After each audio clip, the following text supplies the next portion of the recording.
Yeah, Chair. First of all, Governor, the SHA itself and the Ministry of Health has admitted that there were ghost facilities that were actually receiving payments. So it is not very fair to say that it was just about politics. The government itself has admitted that there were facilities that were getting payments from SHA that do not exist. There was also a list of facilities that was put out, that was banned. And one of the things the ministry explained is that people are registering names of facilities that are so close to each other. That is how they are facilitating the fraud. So the suspicion of Kenyans really was to seek answers, not to say that it was about politics. But I wanted to understand, ordinarily, just for the perspective of people who are not fishermen like the chair, how much do you charge for these so-called landing fees? Because I want to understand something, Chair. How much is it? Okay, as the Governor responds, I think we, on the efficiencies or inefficiencies of SHA, the person who should be sitting there is Aden Duale. Unless, Governor, you want to defend Duale's issues, just deal with your issues in Homa Bay. To avoid a very broad conversation that will take us to an area where you do not have subject matter expertise. I think what Senator Sifuna said is a fact, and it is not only happening in Homa Bay, it's happening across the country. I think for SHA, let's go back to how your numbers will look like with the introduction of SHA.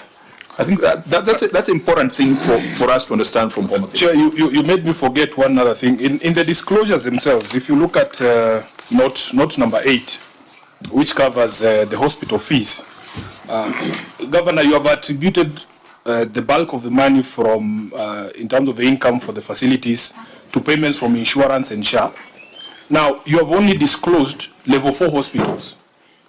Are you saying these are the only hospitals that are paid by SHA in the county? Do you have any other levels of hospitals? And where is the revenue from those? And I think what we have seen in that kind of disclosure is that you indicate whatever rebates came from NHIF, whatever rebates came from Linda Mama when it used to be there, and whatever was collected from facilities. In this case, you have not provided that breakdown. So it's very difficult to establish the facts around what you had said. Could you deal with the liquor licensing? I know this committee has processed that matter in the past, but just put it on record. But help us understand, now that SHA has been introduced, because people think that there'll be no payment at the hospital, but then there are certain rebates that are coming. Will those rebates come back to the 800 million that you have been collecting previously? And then we'll allow the chair of your board to tell us about the budgeting process. Thank you, Chairman.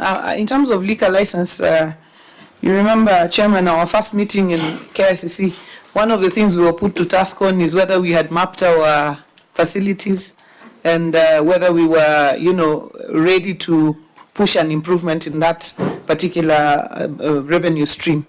And we assured you that by the September of that year, we were going to have fully mapped our liquor facilities, and that was going to result in an improvement. So we mapped all our facilities, and we also mapped them to the system.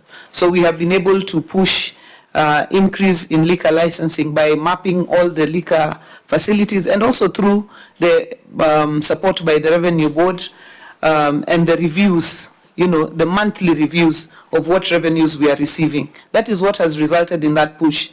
And that push is not just in liquor alone. If you look at the revenue streams, you will see that majority of them, just by leadership, monitoring, and efficient revenue management system and digitization, you're able to see much more revenues. Chair, we are not where we want to be in terms of revenue. We have room for improvement, and a lot of it. And we are daily working on that room for improvement. We are daily improving our revenue, and when we come back for 2024-25, you will see that a lot of the streams, again, we have moved further than where we were. In terms of the question of the levels of facilities that are receiving money, in 2023-24, we were on NHIF mostly, and NHIF was mostly giving money to level 4 facilities, with the exception of Linda Mama, which was being given to facilities, lower level facilities that were charging. Now, with the SHA, now you have the reimbursement of the primary health care fund that is going to lower level facilities, and that's why we are saying lower level facilities are not expecting any money from the public. That is level 2 and 3, because they are getting the primary health care fund directly from SHA. So moving forward, Chairman, we have seen 2024-25, the revenues have actually gone higher. What has happened is out of pocket has reduced. And why has out of pocket reduced? It has been because of the, and I'm not speaking about for SHA generally.